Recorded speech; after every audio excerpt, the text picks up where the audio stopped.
Doo-dah, zippity-yay. My, oh my, what a wonderful day. I used to sing that on my way to work in the morning. Listen, my mission every day is to fight for a smaller, less costly, and more accountable government. And over the last 5 years, our majority has advanced conservative reforms that will help our children and their children. We're now on track to cut government spending by $2.1 trillion over the next 10 years. We've made the first real entitlement reform in nearly 2 decades. And we've protected 99% of the American people from an increase in our taxes. And we've done all this with a Democrat in the White House. So I'm proud of what we've accomplished. But more than anything, my first job as Speaker is to protect the institution. A lot of you know that, my plan was to step down at the end of last year. I decided in November of 2010 that when I was elected Speaker that serving 2 terms would have been plenty. And but in June of last year, when it became clear that the majority leader lost his election, I frankly didn't believe it was right for me to leave at the end of last year. So my goal was to leave at the end of this year. So I planned, actually on my birthday, November 17th, to announce that I was leaving at the end of the year. But it's become clear to me that this prolonged leadership turmoil would do irreparable harm to the institution. So this morning I informed my colleagues that I would resign from the speakership and resign from Congress at the end of October. Now, as you've often heard me say, this isn't about me. It's about the people. It's about the institution. Just yesterday, we witnessed the awesome sight of Pope Francis addressing the greatest legislative body in the world. And I hope that we will all heed his call to live by the golden rule. But last night I started to think about this. And this morning I woke up and I said my prayers, as I always do. And I decided, today's the day I'm going to do this. As simple as that. That's the code I've always lived by. If you do the right things for the right reasons, the right things will happen. And I know good things lie ahead for this House in this country, and I'm proud of what we've accomplished, especially proud of my team. I've been here my 25th year here, and I've succeeded in large part because I've put a staff together and a team together, many of which have been with me for a long time. And without a great staff, you can't be a great member, and you certainly can't be a great speaker. I want to thank my family for putting up with this all these years. My poor girls, who are now 37 and 35, their first campaign photo was in July of 1981. And so they've had to endure all this. It's one thing for me to have to endure it. I've got thick skin. But the girls and my wife, they've had to put up with a lot over the years. Let me express my gratitude to my constituents who've sent me here 13 times over the last 25 years. You can't get here without getting votes. And I said this often. People ask me, "What's the greatest thing about being Speaker, or about being an elected official?" And I said, "Well, it's the people you get to meet."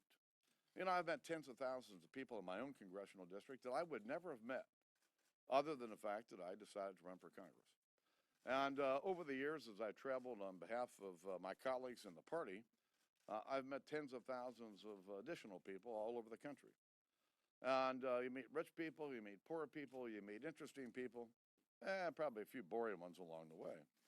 But I can tell you that 99.9% of the people I meet on the road, anywhere, could not be nicer than they've been.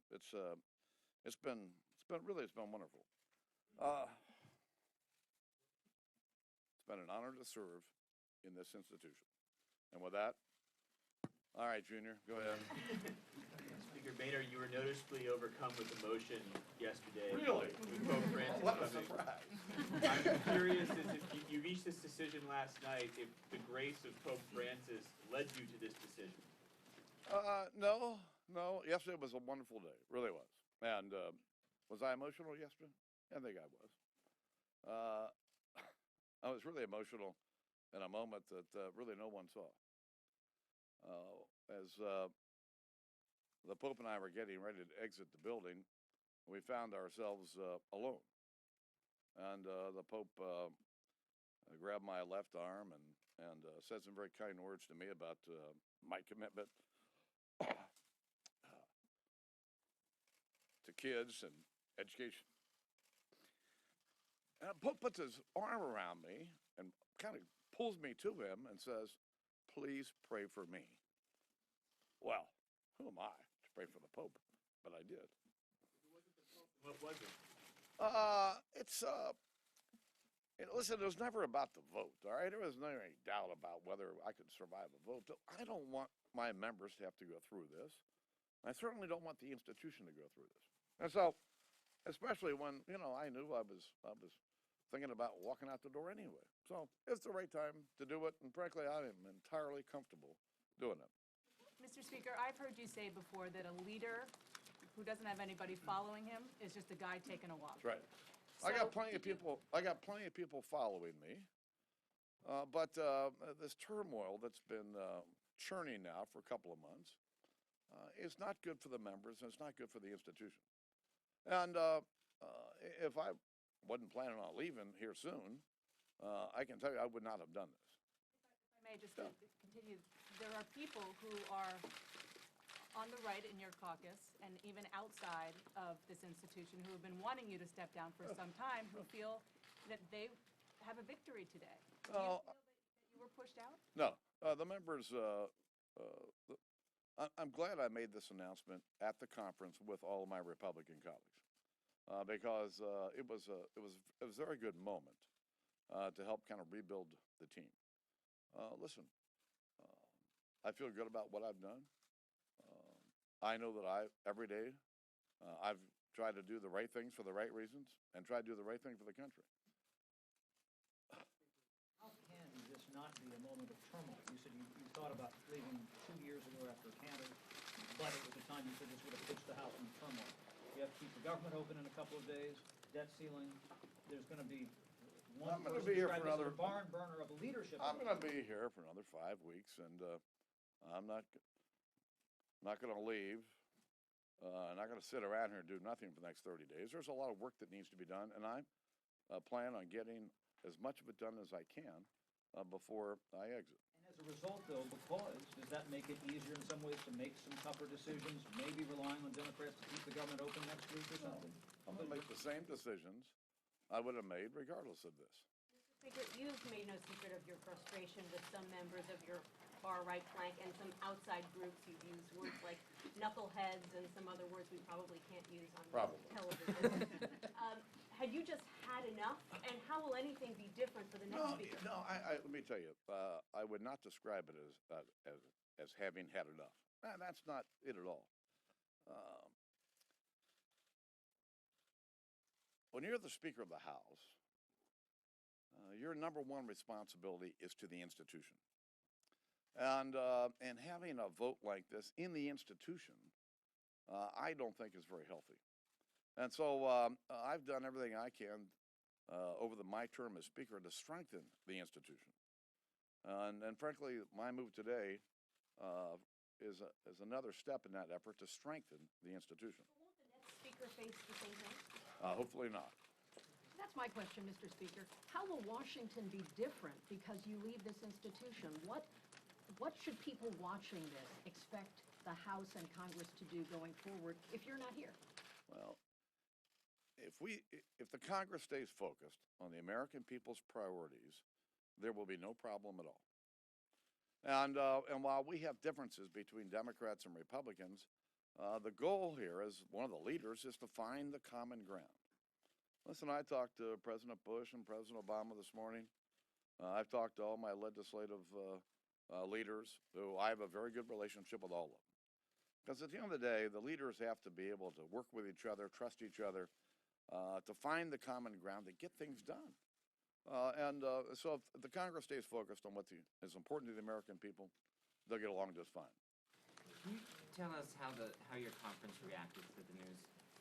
Oh, I say they were shocked.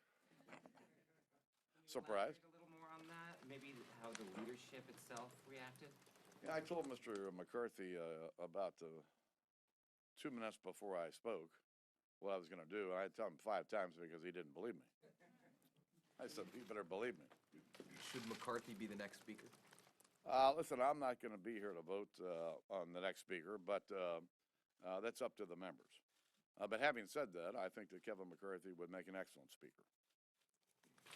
Who was the first person you told, and what did they say? Wow. Well, I told my wife. Good. I told my chief of staff and I talked late yesterday, and I told him I was thinking that today might be the day, and I told him I'd sleep on it.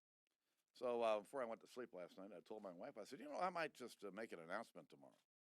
Well, what do you mean? What kind of announcement? Well, I might just tell them it's time to go.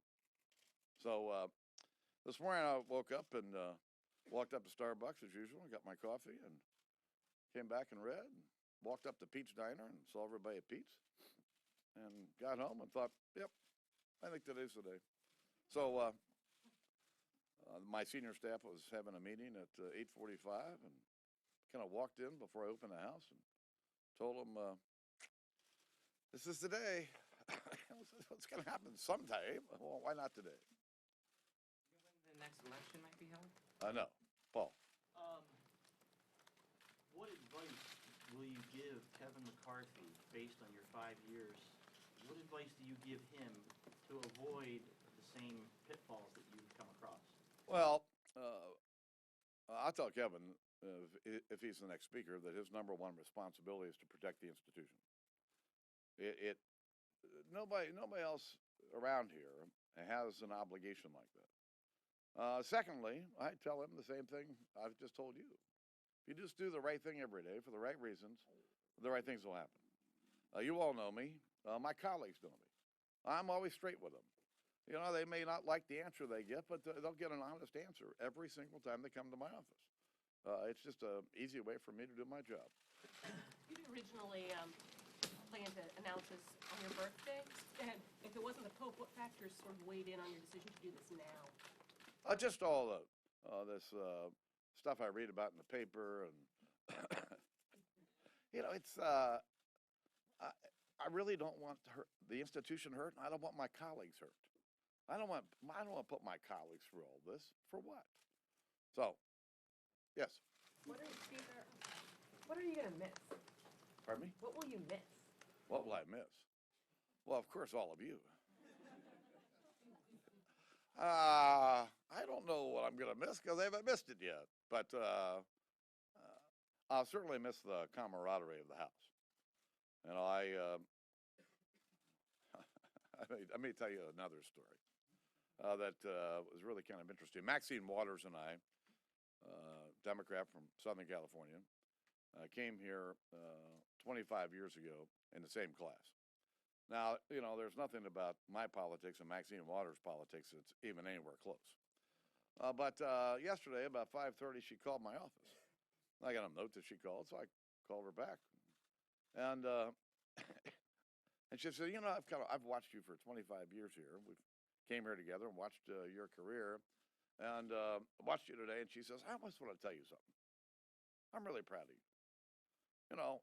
Listen, I've got the best relationships on both sides of the aisle because I treat people fairly and treat them honestly, but I'm going to certainly miss my colleagues. Yes. Mr. Speaker. To go back to this theme of trying to take turmoil out of the House and stabilize the institution, how do you think that it can become more stable? Several Republicans I talked to today from your conference said they don't think a new speaker will mean any new outcome, especially with an untested leader, maybe untested leadership. How could it become more stable? As I mentioned earlier, the fact that I did this with my colleagues this morning, then we proceeded to have an hour and a half conversation, I thought was a unifying moment. And between that and the Pope's call for living by the Golden Rule yesterday, hope springs eternal. Mr. Speaker, can you talk about what you think your legacy is as you're leaving? What are your most important accomplishments? And what are you going to do on November 1st? Are you moving to Florida? I was never in the legacy business. You all heard me say it. I'm a regular guy with a big job. And I never thought I'd be in Congress, much less ever be Speaker. But people know me as being fair, being honest, being straightforward, and trying to do the right thing every day on behalf of the country. That's I don't need any more than that. Boehner, you seem very relieved in your speech right now. Yeah, I mean, by singing Zippity Doo Dah, what are your plans next? And also, have you spoken to? You know, when you make a decision this morning, you really haven't any time to think about what I'm going to do in the future. I have no idea. But I do know this. I'm doing this today for the right reasons. And you know what? The right things will happen as a result. Thanks. Have you spoken to Pelosi at all? Oh, yeah. President Obama. Please exit from the back.